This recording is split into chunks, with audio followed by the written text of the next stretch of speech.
और अब इस वक्त एक और बड़ी खबर का रुख कर लेते हैं। आतंकी तहव्वुर राणा को लेकर बड़ी खबर। आतंकी तहव्वुर राणा को भारत लाया जा सकता है। मुंबई आतंकवादी हमले में था शामिल तहव्वुर। प्रत्यर्पण के लिए अमेरिका ने उसे हरी झंडी दे दी है। तो तहव्वुर राणा को भारत लाया जाएगा और तहव्वुर राणा से अब भारतीय एजेंसीज पूछताछ करेंगी। अब तक वो अमेरिका की जेल में था, लेकिन उसे भारत प्रत्यर्पित नहीं किया गया था। हालांकि मुंबई हमले के मामले में अजमल कसाब फांसी के फंदे पर चढ़ चुका है, लेकिन तहव्वुर राणा का उसमें जो रोल था, उस रोल को लेकर और तहव्वुर राणा से पूछताछ के बाद पाकिस्तान के रोल को लेकर भी बहुत सारी चीज़ें भारत को पता चलेंगी। अमेरिका ने उसके प्रत्यर्पण को मंजूरी दे दी है। मुंबई आतंकवादी हमले में शामिल था तहव्वुर राणा।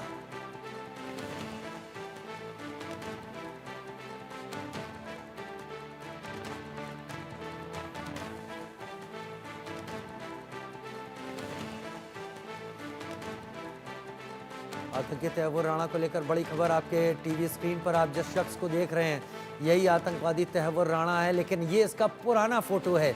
अब ये कैसा लगता होगा, इस बारे में अभी कहना कुछ ठीक नहीं, क्योंकि ये लगातार अमेरिका में जेल में था। अब अमेरिका ने इसके प्रत्यर्पण को मंजूरी दे दी है।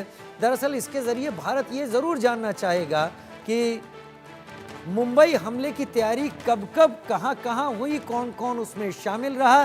पाकिस्तानी आर्मी और पाकिस्तानी आईएसआई के अधिकारी, यहां के लोग कहां कहां मुंबई को दहलाने की साजिश रचते रहे, क्योंकि पाकिस्तान लगातार अपना पल्ला झाड़ने की कोशिश करता रहा है। जावेद हुसैन मेरे साथ जुड़ गए ज़्यादा जानकारी के साथ। जावेद, अब एक लंबा वक्त हो गया है जब से तहव्वुर राणा अमेरिका की जेलों में बंद है, लेकिन आखिरकार उसके भारत आने से एक बात तो साफ हो गई कि उससे पूछताछ कर ये जरूर पता लगाया जा सकता है कि इस मामले में पाकिस्तान कब, कैसे, किस स्तर पर, किस हद तक इन्वॉल्व था और इस सारी की सारी साजिश कब कब कैसे कैसे रची गई।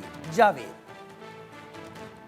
जी, बिल्कुल, जिस तरीके से अमेरिका के एक कोर्ट ने तौर राना को भारत के खिलाफ प्रत्यर्पण करने का एक आदेश दिया है और ये अंदाज़ा लगाया जा रहा है कि जल्द ही भारत को सौंपा जा सकता है तौर राना। तौर राना पाकिस्तान बेस्ड का एक बिजनेसमैन है, जो इस वक्त विदेश में उस वक्त रहता था और जिस तरीके से 26/11 में तौर राना का एक अहम रोल था डेविड हेडली के साथ, और उसके बाद किस तरीके से 26/11 में आतंकी हमले के बाद पूरी दुनिया जानता है कि किस तरीके से हिंदुस्तान में पाकिस्तान के इशारे पर तो राणा, डेविड हेडली और इसके अलावा कई जो लोग थे, इसके जो मुख्य आरोपी हैं, वो किस तरीके से इस पूरे मॉड्यूल को उन्होंने अंजाम दिया था। हालांकि साल 2008 में इस आतंकी हमले से पहले देश की केंद्रीय जांच एजेंसी भी इस पूरे मामले की जांच कर रही थी। इससे पहले लश्कर ए तौबा को लेकर, जिसमें कई बड़े नाम सामने आए थे, लेकिन उसके बाद जिस तरीके से मुंबई में 26/11 आतंकी हमले को अंजाम दिया गया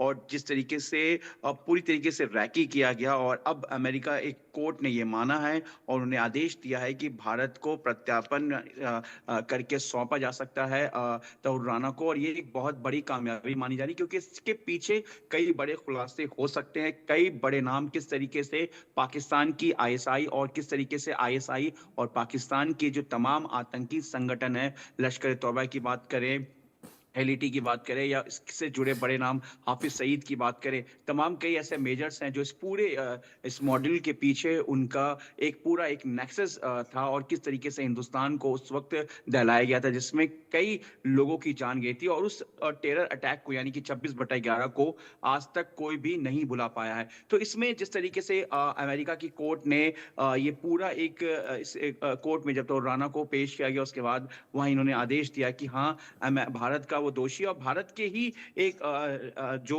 वहां पर एक रिक्वेस्ट किया गया था, इस पूरे मामले की जानकारी दी गई थी, उसके बाद अमेरिका में इस मामले को लेकर कार्रवाई की गई थी। तो राजीव, ये अपने में एक बहुत अहम माना जा रहा है। अब ये देखना ये है कि तौर राना को किस, कब और कैसे भारत को प्रत्यार्पण किया जाएगा, क्योंकि एक लीगल प्रोसेस होता है। जिस तरीके से इस वक्त हिंदुस्तान में पीएम मोदी को लेकर तमाम जो देश हैं, वो कहीं ना कहीं भारत को अपनी करीबी और भारत के लगातार जिस तरीके से अच्छे संबंध तमाम दूसरे देशों में बढ़ते जा रहे हैं, उसको लेकर ये बेहद एक अहम कदम माना जा रहा है। और जिस तरीके से अमेरिका के कोर्ट ने ये पूरा एक आदेश दिया है, ये अंदाजा लगाया जा रहा है कि जल्द जो है वो तौर राना को जो भारत के को सपोर्ट किया जा सकता है, प्रत्यार्पण किया जा सकता है, और जिसके बाद एजेंसीज और मुंबई की जो वांटेड था तौर राना, उसको लेकर कई अहम बड़े खुलासे हो सकते हैं। जी जावेद राजीव। जावेद, अब क्योंकि तब से अब तक में कई परिवर्तन हुए हैं, भारत की प्रीमियर इन्वेस्टिगेशन एजेंसी एनआईए हो गई है।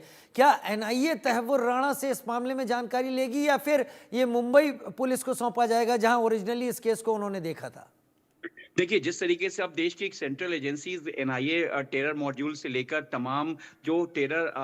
तमाम जो एक्टिविटीज़ से जुड़े तमाम बड़े मामले हैं, जिसमें देश से जुड़े हुए देश के खिलाफ जिस तरह से साजिश रचा जाता है, और कई हाल ही में जिस तरीके से कई बड़े गैंगस्टर्स मॉड्यूल हो या फिर आपको आतंकियों के संगठन की बात करें, जो इंडिया के वांटेड आतंकी हैं, जो इस वक़्त पाकिस्तान से तमाम लोगों के कनेक्शन जुड़े हुए हैं, जिसमें कई बड़े आतंकी संगठन हैं। तो ऐसे में तौर राना जब हिंदुस्तान को प्रत्यापित किया जाएगा, तो इसमें केंद्रीय जांच एजेंसी एनआईए का बेहद अहम अहम रोल होगा, क्योंकि देखिए, जब भी कोई बड़ा टेरर मॉड्यूल से जुड़ा हुआ या किसी साजिश से जुड़ा मामला होता है, तो उसमें फिलहाल पहले इनिशियल स्टेट पुलिस की इन्वेस्टिगेशन होती है, लेकिन केंद्रीय एजेंसी एनआईए एक पैरेलल इन्वेस्टिगेशन करता है। लेकिन जब बड़ा मामला होता है, जब टेरर मॉड्यूल से हो या किसी बड़े आतंकी से जुड़ा हुआ मामला हो, तो उसको बाद में सेंट्रल एजेंसीज एनआईए को ही हैंड ओवर किया जाता है। लेकिन ऐसे में जिस तरीके से मुंबई का वांटेड है, मुंबई में 26/11, जिसे आज तक जिस आतंकी हमले को कोई भी नहीं भुला पाया है,